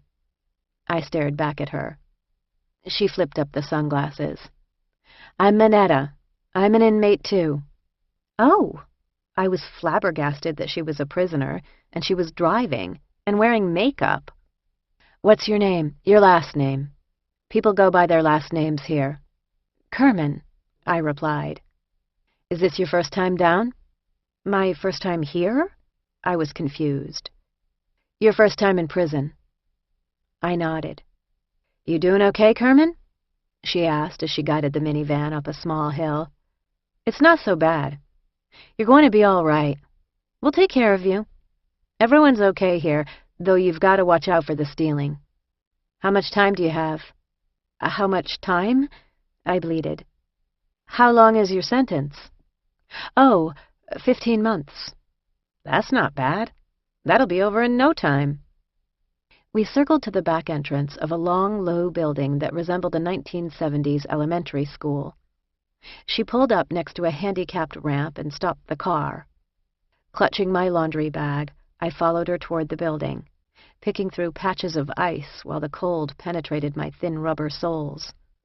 Small knots of women wearing identical ugly brown coats were smoking in the February chill.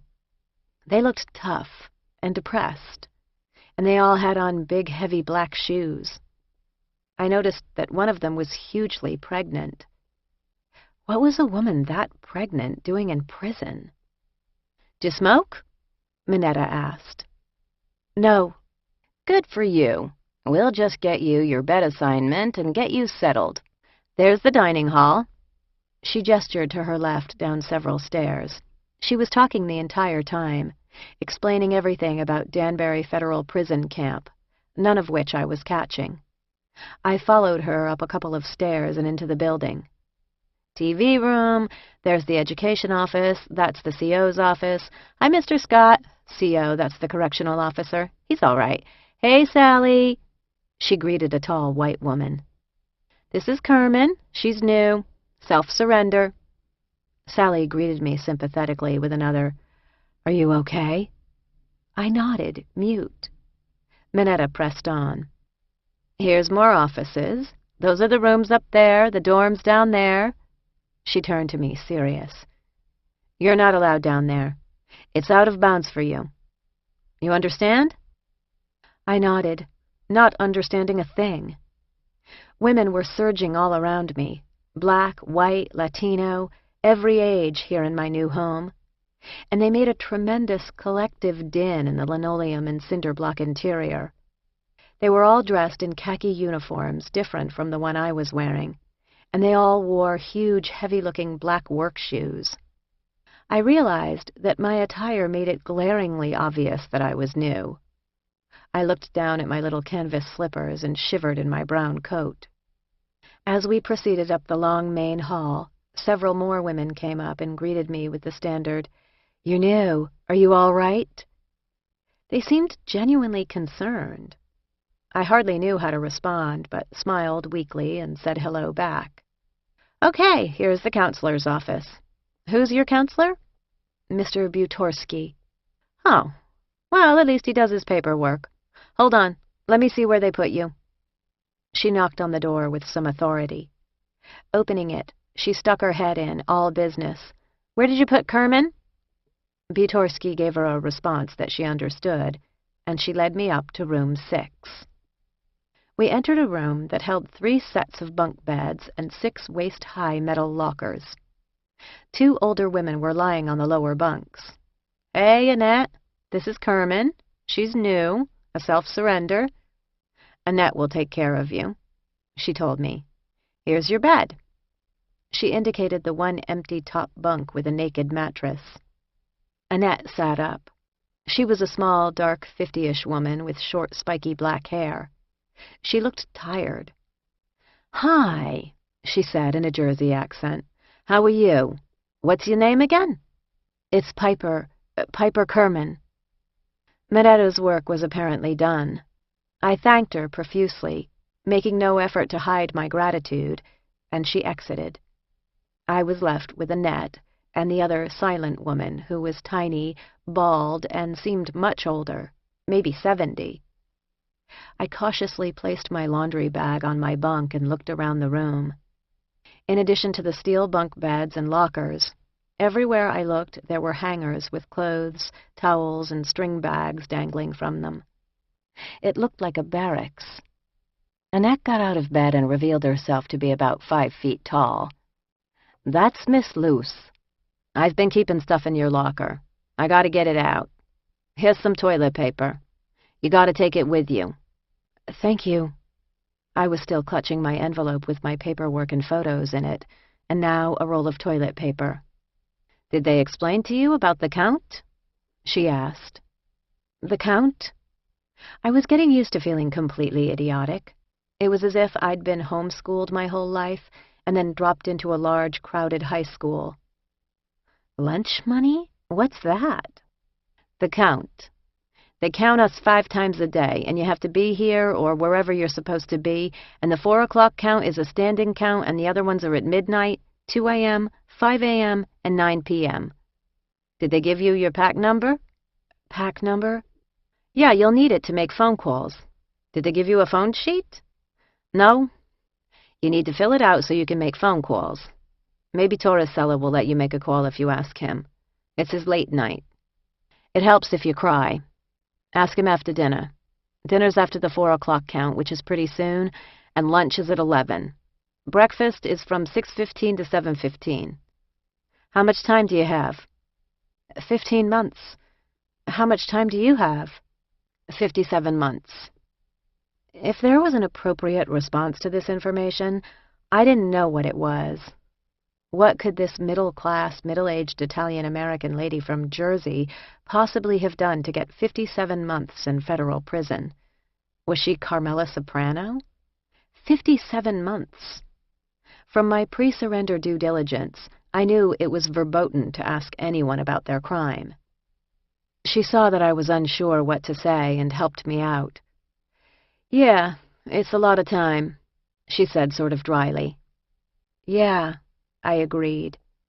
I turned to start pulling items out of my laundry bag. That's when she shrieked, "Don't make your bed!" "What?" I spun around, alarmed. "We'll make it for you," she said. "Oh, no, that's not necessary. I'll make it." I turned back to the thin cotton poly sheets I'd been issued. She came over to my bunk. "Honey, we'll make the bed." She was very firm. "We know how." I was completely mystified. I looked around the room. All 5 beds were very tidily made, and both Annette and Miss Luce had been lying on top of their covers. "I know how to make a bed," I protested tentatively. "Listen, let us make the bed. We know how to do it so it'll pass inspection." Inspection? No one told me anything about inspections. "Inspection happens whenever Bitorsky wants to do them, and he is insane," Annette said. "He will stand on the lockers and try to see dust on the light fixtures. He will walk on your bed. He's a nut. And that one," she pointed to the bunk below mine, "doesn't want to help clean." Uh-oh. I hated cleaning too, but was certainly not about to risk the ire of my new roommates. "So we have to make the beds every morning?" I asked, another penetrating question. Annette looked at me. "No, we sleep on top of the beds." "You don't sleep in the bed?" "No, you sleep on top with a blanket over you." Pause. "But what if I want to sleep in the bed?" Annette looked at me with the complete exasperation a mom shows a recalcitrant 6-year-old. "Look, if you want to do that, go ahead. You'll be the only one in the whole prison." This sort of social pressure was irresistible. Getting between the sheets wasn't going to happen for the next 15 months. I let go of the bed issue.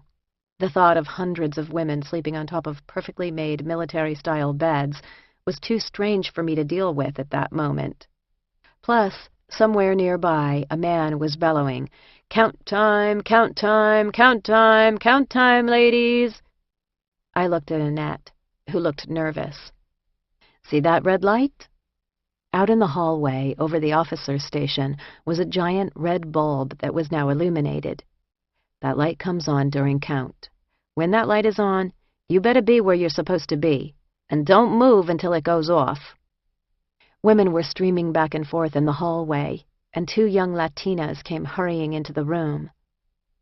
Annette did a brief round of introductions. "This is Piper."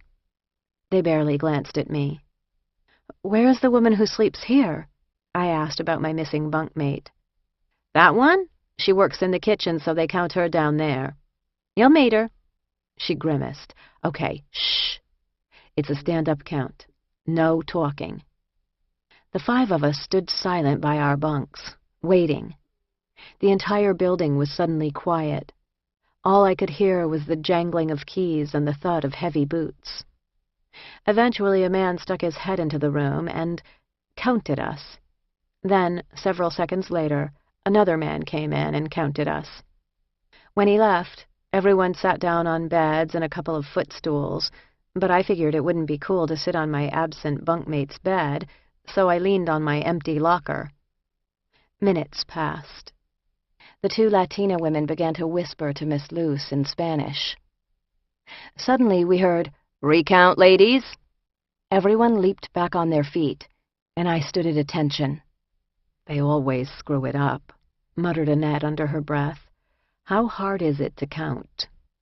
We were counted again, this time with seeming success, and the payoff of inspections became apparent to me. "It's supper time," said Annette. It was 4:30 in the afternoon, by New York City standards, an unimaginably uncivilized time to eat dinner. "We're last." "What do you mean, last?" Over the PA system, the CO was calling out numbers. "A12, A10, A23, go eat. B8, B18, B22, go eat. C2, C15, C23, go eat." Annette explained. "He's calling honor cubes. They eat first. Then he calls the dorms in order of how well they did in inspection. Rooms are always last. We always do the worst in inspection." I peered out the door at the women heading to the chow hall and wondered what an honor cube was, but asked, "What's for dinner anyway?" "Liver." After the liver and lima beans dinner, served in a mess hall that brought back every dreadful school-age cafeteria memory, women of every shape, size, and complexion flooded back into the main hall of the building, shouting in English and Spanish. Everyone seemed to be lingering expectantly in the hall, sitting in groups on the stairs or lining the landing. Figuring that I was supposed to be there too, I tried to make myself invisible and listen to the words swirling around me, but I couldn't figure out what the hell was going on. Finally, I timidly asked the woman next to me. "It's mail call, honey," she answered. A very tall black woman up on the landing seemed to be handing out toiletries. Someone on my right gestured toward her. "Gloria's going home. She's down to a wake-up." I stared at Gloria with renewed interest as she tried to find someone to take a small purple comb off her hands. Going home. The idea of leaving was riveting to me. She looked so nice and so happy as she gave away all her things. I felt a tiny bit better, knowing that it was possible someday to go home from this awful place. I wanted her purple comb very badly. It looked like the combs we used to carry in the back pockets of our jeans in junior high, that we'd whip out and use to fix our winged bangs. I stared at the comb, too shy to reach up and ask. and then it was gone, claimed by another woman. A guard, different from the one Minetta had pointed out earlier, emerged from the CO's office. He looked like a gay porn star, with a bristling black crew cut and a scrub brush mustache. He started bellowing, "Mail call, mail call!" Then he started giving out the mail. "Ortiz, Williams, Kennedy, Lombardi, Ruiz, Skelton, Platty, Platty, Platty. Wait a minute, Platty, there's more. Mendoza, Rojas." Each woman would step up to claim her mail with a smile on her face and then skitter away somewhere to read it, perhaps someplace with more privacy than I had yet observed. The hall's population thinned as he worked through the bin of mail until there were only hopefuls left. "Maybe tomorrow, ladies," he shouted, turning the empty bin upside down. After mail call, I crept around the building, feeling vulnerable in my stupid little canvas slippers that so obviously marked me as new. My head was spinning with new information, and for the first moment in hours I was sort of alone with my thoughts, which turned immediately to Larry and my parents. They must be freaking. I had to figure out how to let them know that I was okay. Very timidly, I approached the closed door to the counselor's office, clutching a blue phone sheet that Annette had shown me how to fill out, bubbling in the numbers of people I wanted permission to call on the payphones at some future date. Larry's cell phone, my family, my best friend, Kristen, my lawyer. The lights in the office were on. I rapped softly, and there was a muffled snort from within. Gingerly, I turned the handle. The counselor named Torricella, who always wore a look of mild surprise, was blinking his little eyes at me, annoyed at my interruption. "Mr. Torricella? I'm Kerman. I'm new. They said I should come talk to you." I trailed off, swallowing. "Is something wrong?" "They said I should turn in my phone list, and I don't have a PAC number." "I'm not your counselor." My throat was getting very tight, and there was no need to fake tears. My eyes were threatening to spill. "Mr. Torricella, they said maybe you might let me call my fiancé and let him know that I'm okay." I was begging. He looked at me, silent. Finally, he grunted, "Come in and close the door." My heart started pounding twice as hard. He picked up the phone and handed the receiver to me. "Tell me the number and I'll dial it. Just 2 minutes." Larry's cell phone rang, and I closed my eyes and willed him to answer it. If I lost this opportunity to hear his voice, I might die right on the spot. "Hello?" "Larry. Larry, it's me." "Baby, are you okay?" I could hear how relieved he was. Now the tears were falling, and I was trying not to screw up my 2 minutes or scare Larry by totally losing it. I snuffled. "Yes, I'm okay. I'm really okay. I'm fine. I love you. Thank you for taking me today." "Honey, don't be crazy. Are you sure you're okay? You're not just saying that?" "No, I'm all right. Mr. Torricella let me call you, but I won't be able to call you again for a while. But listen, you can come visit me this weekend. You should be on a list." "Baby, I'll come on Friday." "So can Mom. Please call her and call Dad. Call them as soon as we get off the phone and tell them you talked to me and tell them I'm okay. I won't be able to call for a while. I can't make phone calls yet. And send in that money order right away." "I mailed it already." "Baby, are you sure you're okay? Is it all right? You would tell me if it wasn't." "I'm okay. There's a lady from South Jersey in my room. She's nice. She's Italian." Mr. Torricella cleared his throat. "Darling, I have to go. I only have 2 minutes. I love you so much. I miss you so much." "Baby, I love you. I'm worried about you." "Don't worry, I'm okay. I swear. I love you, darling. Please come see me and call Mom and Dad." "I'll call them as soon as we get off the phone. Can I do anything else, baby?" "I love you. I have to go, honey." "I love you, too." "Come see me on Friday. And thank you for calling my folks. I love you." I hung up the phone. Mr. Torricella watched me with something that looked like sympathy in his beady little eyes. "It's your first time down?" he said. After thanking him, I headed out into the hall, wiping my nose on my arm, depleted but exponentially happier. I looked down at the doors of the forbidden dorms and studiously examined the bulletin boards covered with incomprehensible information about events and rules I didn't understand, laundry schedules, inmate appointments with various staffers, crochet permits, and the weekend movie schedule. This weekend's film was Bad Boys 2. I avoided eye contact. Nevertheless, women periodically accosted me. "You're new? How are you doing, honey? Are you okay?" Most of them were white. This was a tribal ritual that I would see play out hundreds of times in the future. When a new person arrived, their tribe, white, black, Latino, or the few and far between others, would immediately make note of their situation, get them settled, and steer them through their arrival. If you fell into that other category, Native American, Asian, Middle Eastern, then you got a patchwork welcome committee of the kindest and most compassionate women from the dominant tribes. The other white women brought me a bar of soap, a real toothbrush and toothpaste, shampoo, some stamps and writing materials, some instant coffee, cremora, a plastic mug, and perhaps most important, shower shoes to avoid terrible foot fungi. It turned out that these were all items that one had to purchase at the prison commissary.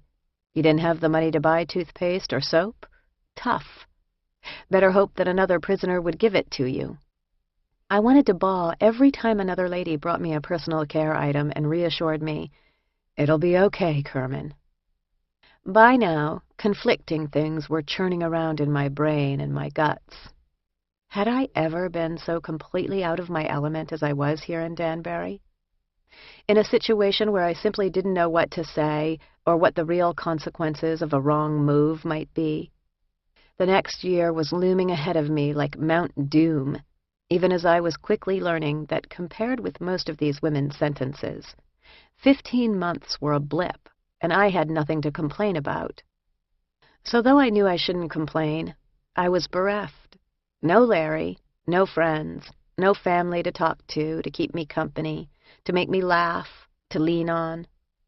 Every time a random woman with a few missing teeth gave me a bar of deodorant soap, I swung wildly from elation to despair at the loss of my life as I knew it. Had I ever been so completely at the mercy of the kindness of strangers? And yet, they were kind. The young woman who furnished my new shower shoes had introduced herself as Rose Marie. She was milky pale, with short curly brown hair and thick glasses over mischievous brown eyes. Her accent was instantly familiar to me. Educated, but with a strong whiff of working-class Massachusetts. She knew Annette, who she said was Italian, and had made a point of greeting me several times already. And now she came by room 6 to bring me reading material. I was a self-surrender, and I was terrified. "You're going to be okay," she assured me. "Are you from Massachusetts?" I asked shyly. "My Boston accent must be wicked bad. I'm from Norwood," she laughed. That accent made me feel a lot better. We started talking about the Red Sox and her stint as a volunteer on Kerry's last senatorial campaign. "How long are you here for?" I asked innocently. Rose Marie got a funny look on her face. 54 months, for internet auction fraud. But I'm going to boot camp, so when you take that into account... And she launched into a calculation of good time and reduction of sentence and halfway house time. I was shocked again, both by her casual revelation of her crime and by her sentence. 54 months in federal prison for eBay fraud? Rose Marie's presence was comfortingly familiar. That accent, the love for Manny Ramirez, her Wall Street Journal subscription, all reminded me of places other than here. "Let me know if you need anything," she said, "and don't feel bad if you need a shoulder to cry on. I cried nonstop for the first week I was here." I made it through the first night in my prison bed without crying. Truth was, I didn't really feel like it anymore. I was too shocked and tired. Earlier, I had sidled my way into one of the TV rooms with my back to the wall. But the news of the Martha Stewart trial was on, and no one was paying any attention to me. Eyeing the bookshelf crammed with James Patterson, V.C. Andrews, and romance novels, I finally found an old paperback copy of Pride and Prejudice and retired to my bunk, on top of the covers, of course. I fell gratefully into the much more familiar world of Hanoverian England. My new roommates left me alone. At 10 p.m., the lights were turned off abruptly, and I slipped Jane Austen onto my locker and stared at the ceiling, listening to Annette's respirator machine. She had suffered a massive heart attack shortly after arriving in Danbury, and had to use it at night to breathe. Miss Luce, almost imperceptible in the other bottom bunk, was recovering from breast cancer treatment and had no hair on her tiny head. I was beginning to suspect that the most dangerous thing you could do in prison was get sick.